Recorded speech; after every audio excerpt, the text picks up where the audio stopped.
Hello there. And right now at TheorySabers.com, we're giving one free saber away with every single saber purchase. We also just launched our beautiful light side and dark side robes. Make sure to use code BOGO at checkout to claim your free saber. For every single purchase, you're getting a free extra one.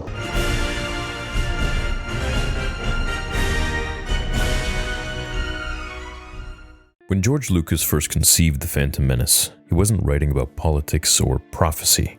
He was writing about faith, the kind that even the wise forget they need. In his notes from the Star Wars Archives, 1999 to 2005 by Paul Duncan, Lucas says something that cuts to the heart of everything. The Jedi didn't create the Chosen One. The Force did. The Force does not belong to them. It moves through all living things, and when it's thrown out of balance, it will create something to correct it. This single quote reshapes how we're supposed to see Anakin Skywalker. The Jedi believed that the Chosen One was their answer, a savior who would restore their order, uphold their code, and bring peace to the galaxy. But George's vision is far more unsettling than this. The Force doesn't serve anybody. It didn't serve the Jedi or the Sith. It doesn't care about dogma. It seeks only balance. And the Jedi thought that they understood balance, but they didn't. By the time of The Phantom Menace, they had become diplomats, politicians, and enforcers, guardians of bureaucracy, not of the Force. George's commentary in the archives paints this perfectly. He writes that the Jedi had grown proud, sure of their ways, blind to their arrogance. They believed they could interpret the will of the Force better than the Force itself, so the Force intervened, not with a council, not with a prophecy, but with a child. Now, many also believe that the Sith created Anakin, that Plagueis created him by manipulating the midichlorians. This is also false. The Force answered back to what the Sith were trying to create. They were trying to create a massively powerful dark side being who would end the Jedi and bring the Sith back to the forefront. And the Force said, no, I'm going to create the Chosen One who's going to bring pure balance. He's going to get rid of both of you guys in an equal manner.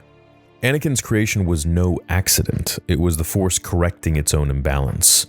The natural order of pushing back against the corruption of both the Sith and the complacent, arrogant Jedi. George explained it very bluntly during the production of The Phantom Menace, and we can get that from this excerpt here from the massive archives book. He was conceived by the Force itself. That's symbolic. The Force needed to bring balance back, so it created the Chosen One. That's why he has no father. Let's think about this for a sec. Anakin wasn't chosen by the Jedi. He wasn't even born for them. He was born because of them, because of their failure. They were out of harmony with the Force, and nature responded by neutering them, essentially. Now, George has always described the Force as a living energy. Remember midichlorians? He didn't describe them as a god, but something closer to the will of the universe. They work with the Jedi. They work with Force users, kind of a symbiotic being or relationship. When the Force suffers, it corrects itself, and Anakin was that correction. But when the Jedi found him, they immediately tried to own him. They tested him. They argued over him. They spoke of danger and prophecy, like bureaucrats debating a trade deal. They couldn't see what Qui-Gon saw. Qui-Gon understood that Anakin wasn't meant to be controlled, he was meant to be guided. Lucas said that Qui-Gon was the only Jedi left who understood the living Force. Everyone else was stuck in the past, obsessed with codes and prophecy, blind to the living will moving right in front of them, which is what Qui-Gon always spoke of. It's that the Jedi weren't really focused on the Force, it was more so on how to use the Force for their will. This is also what Dooku testified against. The Force doesn't favor the Jedi or the Sith. It has no sides, says George. The Force just is. If the Jedi use it for good, it'll help them. If they turn away from it, it will stop speaking to them. And that's exactly what happened. The Jedi thought the Force had chosen Anakin for them, but it had chosen him in spite of them. That's why Qui-Gon's death is very tragic. He was the only one who truly understood what Anakin represented. The Jedi Council saw a weapon, Qui-Gon saw a miracle.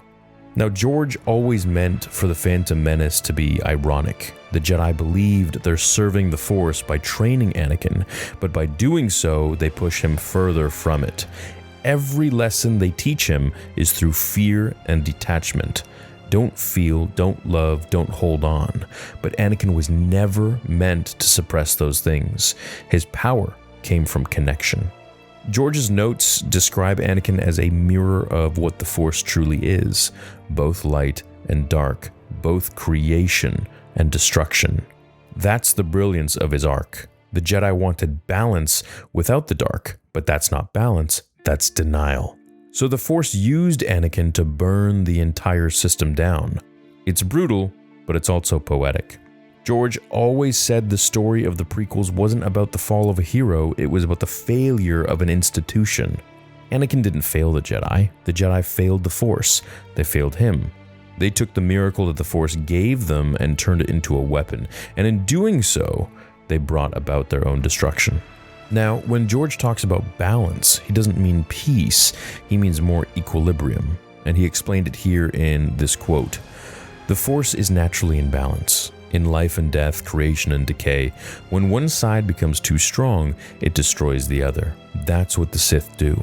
But the Jedi, by trying to control the Force, created imbalance as well. They tried to stop change, stop life, stop death.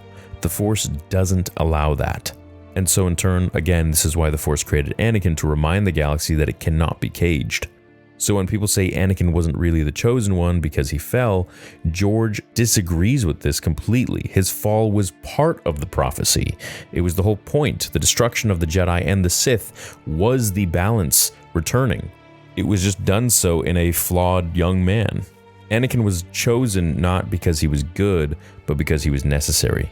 And here is kind of the really cynical, haunting part, is that the Force didn't choose him for the Jedi, or for the galaxy, or even for himself. It chose him to destroy the systems that tried to claim it. And in the end, Anakin fulfills the prophecy by doing what the Jedi never could, surrendering, not to power, not to control, but to love. He lets go. He becomes one with the Force. And George Lucas said that Anakin's story was about compassion overcoming greed. The light side's ultimate expression is selflessness. The dark side's is possession. When Anakin lets go, when he sacrifices himself to save Luke, he completes what the Force intended from the very beginning. He was never theirs to train, and he was never theirs to keep. The Force chose him, and through him, it saved itself. And that's the truth that George Lucas built this entire saga on. The idea that the Force doesn't serve anyone. Not the Jedi, not the Sith, not even the Chosen One, really. It simply just is. It created Anakin not as a savior for the Jedi, but as a reminder that the Force belongs to no one. That when the galaxy forgets its balance, nature itself will rise to correct it. In the end, the prophecy wasn't about destiny, it was about humility and understanding. The Force chose Anakin because the galaxy needed to remember who was really in control. And that, of course, is always going to be the Force. Hope you guys enjoyed this video. Let me know if you want me to cover more like this. Leave a like if you enjoyed this kind of content, and I'll see you guys in the next one. Until then, remember, the Force will be with you, always. Now, fulfill your destiny.